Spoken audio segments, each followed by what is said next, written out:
Samajwadi party के नेता अखिलेश यादव उत्तर प्रदेश विधानसभा के करहल निर्वाचन क्षेत्र से इस्तीफा देंगे।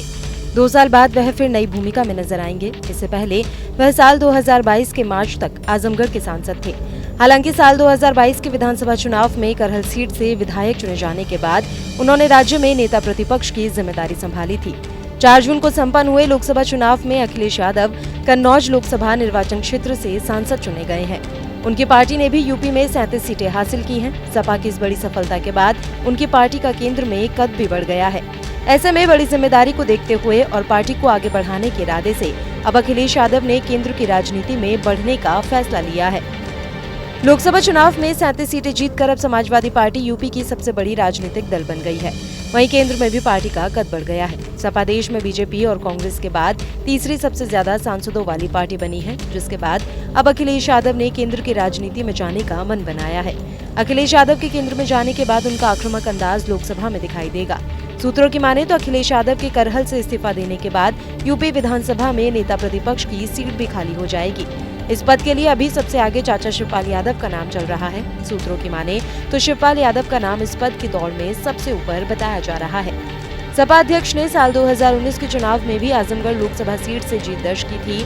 इस चुनाव में सपा बसपा ने गठबंधन में चुनाव लड़ा था, लेकिन इसका कोई खास असर देखने को नहीं मिला।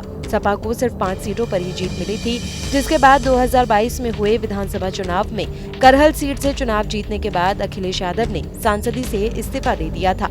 अखिलेश यादव इस बार लोकसभा चुनाव नहीं लड़ना चाहते थे। उन्होंने कन्नौज सीट पहले अपने चचेरे भाई तेज प्रताप यादव को टिकट दी थी, लेकिन पार्टी कार्यकर्ताओं की मांग पर आखिरी वक्त में उन्होंने अपना पर्चा दाखिल कर दिया, जिसके बाद उन्होंने बीजेपी के सुब्रत पाठक को भारी मतों के अंतर से हराया।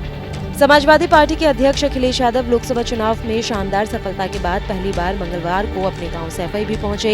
यहां कार्यकर्ताओं से मुलाकात के बाद उन्होंने कहा कि उनका अगला लक्ष्य 2027 में विधानसभा में समाजवादी पार्टी की सरकार बनाना है। उन्होंने ये भी कहा कि पार्टी अभी से इसकी तैयारी शुरू कर रही है, कार्यकर्ता अभी से जोर शोर से लग जाएं। अखिलेश ने कहा कि लोकसभा चुनाव में जनता के मुद्दों की जीत का चुनाव रहा है। उन सभी मतदाताओं को बधाई जिन्होंने संविधान बचाने के मुद्दे पर अपने अपने घरों से निकलकर सपा के पक्ष में मतदान किया। उन्होंने कहा कि संसद चलेगी तब वहां पर जनता के मुद्दों को सपा जोरदार से उठाएगी। सपा अब देश की तीसरी सबसे बड़ी पार्टी बन गई है। उन्होंने कहा कि मैं धन्यवाद देना चाहता हूं कि इस बार तपती हुई गर्मी में समाजवादी कार्यकर्ता जनता के बीच में लगातार बने रहे। मैं समाजवादी पार्टी के एक कार्यकर्ता, नेता, संगठन के पदाधिकारियों को बहुत बहुत धन्यवाद देना चाहता हूं। गौरतलब है कि अखिलेश यादव ने पिछले विधानसभा चुनाव में मैनपुरी की करहल सीट से जीत हासिल कर विधायक बने थे। इस लोकसभा चुनाव में वह कन्नौज से चुने गए हैं। दोनों सीटों के चुने जाने के कारण उन्हें कोई एक सीट छोड़नी होगी। माना जा रहा है कि अखिलेश यादव लोकसभा चुनाव में मिली सफलता और मोमेंटम को बनाए रखने के लिए लोकसभा की सीट अभी अपने पास रखेंगे और विधानसभा से इस्तीफा देंगे। अपनी जगह चाचा शिवपाल यादव को अखिलेश विधानसभा में नेता की जिम्मेदारी दे सकते हैं।